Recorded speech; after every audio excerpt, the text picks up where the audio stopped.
shocking but true. With its security-first, capital-driven model of foreign control, Resolution 2803 puts Gaza in the hands of a puppet administration, with the U.S. as the new manager of an open-air prison, further crushing Palestine's right to self-determination and any path to peace. I said this. I mean, I didn't know it was, they have this new resolution, but I mean, this was obviously an ongoing development over the past months. And Trump has, this is basically Trump doctrine.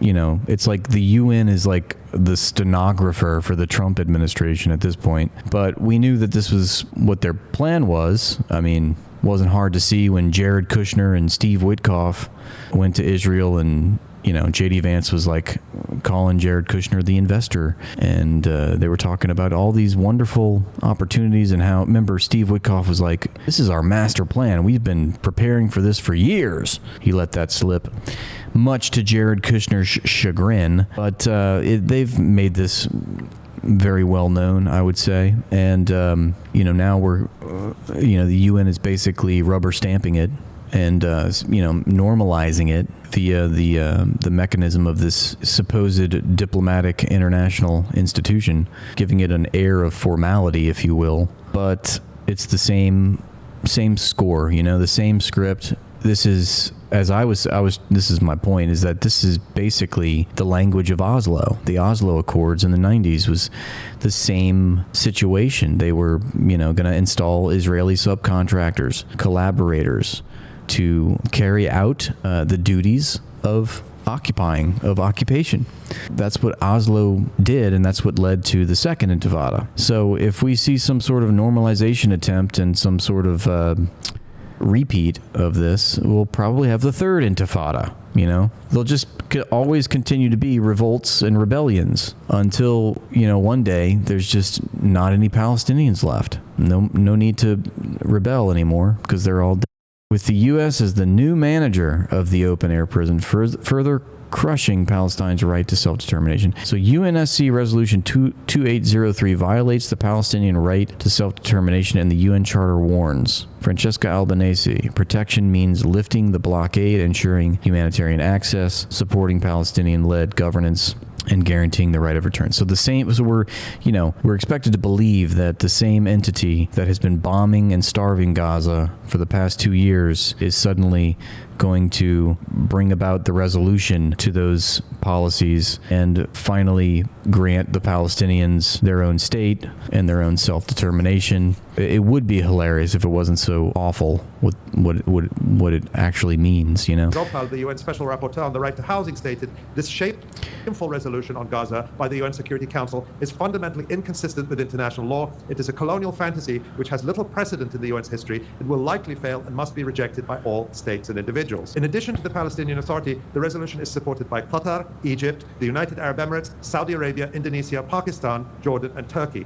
all close allies of the United States and/or Israel, and in the case of Turkey, a member of NATO. Algeria and Pakistan, both currently members of the Security Council, voted for the resolution as well. We cannot understand how Arab and Islamic states could agree to a resolution rejected by all the Palestinian people. By what right? Who gave you the right to hand Gaza over to America and Israel? Said Mohammed al-Hajj Musa, spokesperson for the Palestinian Islamic Jihad resistance faction, in response to the resolution. He added, we want all states who said they might send forces to Gaza to understand something. We do not want to clash with any of these states, especially the Arab and Muslim states. They must not allow anyone to place them in a confrontation with the Palestinian people. They must reverse course, and we will deal with any force that enters Gaza as an occupation force. In fact, 13 of the 15 Security Council members voted for the resolution. Russia and China, two veto-wielding permanent members, abstained, in effect allowing the resolution to pass, but both were highly critical of the resolution. Russia said it sidelines the United Nations, excludes the Palestinian Authority, imposes US-driven governance under Trump, and gives Israel no obligations. Russia argues that the rushed process under US pressure ignored alternatives, undermined international law and a two-state solution, and risked enabling unilateral experiments in the occupied Palestinian territories. China rejected the resolution for similar reasons, stating that it offered no detailed explanation of the structure, mandate, or participation criteria of either the Board of Peace or the International Stabilization. Let's go back. So that was Russia's response. On November 17th, the UNSC voted on the American draft resolution featuring Trump's plan to end the war. The document was adopted with 13 votes in favor, while Russia and China abstained. The document prepared by Washington establishes a so-called Board of Peace to govern Gaza, headed by Donald Trump, and according to him, involving other most powerful and respected leaders throughout the world. The board is, in turn, authorized to deploy certain international stabilization forces in coordination with Israel and Egypt. These forces are tasked with peace enforcement functions, including the demilitarization of the enclave and the disarmament of Hamas and other armed groups. Let me just go back for a second. For the resolution, Russia and China, two veto-wielding permanent members, abstained, in effect allowing the resolution to pass, but both were highly critical of the resolution. Russia said it sidelines the United Nations, excludes the Palestinian Authority, imposes U.S.-driven governance under Trump, and gives Israel no obligations. Russia argues that the Russian process under U.S. pressure ignored alternatives, undermined international law and a two-state solution, and risked enabling unilateral experiments in the occupied Palestinian territories. China rejected the resolution for similar reasons, stating that it offered no detailed explanation of the structure, mandate, or participation criteria of either the Board of Peace. This is sort of like a macrocosm of what Israelis do to the occupied West Bank, you know, in the sense that you have these far-right settler groups like the Gush Emunim that go and expel or, you know, and invade these Palestinian towns and resettle them, and the Israeli government sort of looks the other way, doesn't exactly either acknowledge or reject what they're doing. And then once it's done, once it's completed, they have that new settlement, then they say, oh, well, look at that. Well, let's make some laws about how this is the new normal now. And I think in a wider, broader sense,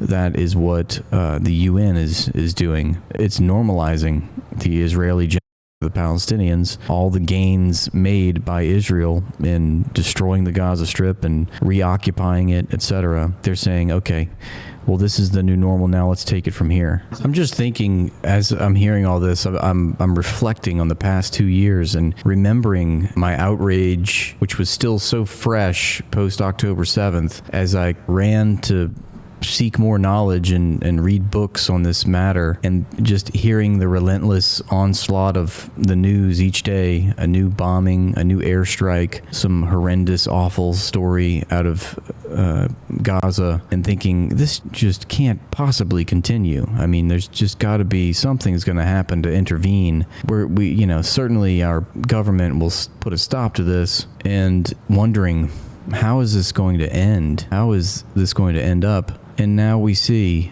just how pervasive and toxic the entire international system is. And it incriminates and implicates everyone. And it's just, I don't know what other word you could use to describe it. It's just so pervasive. And now we have the UN just, you know, rubber stamping Oslo 3.0. Just completely despicable.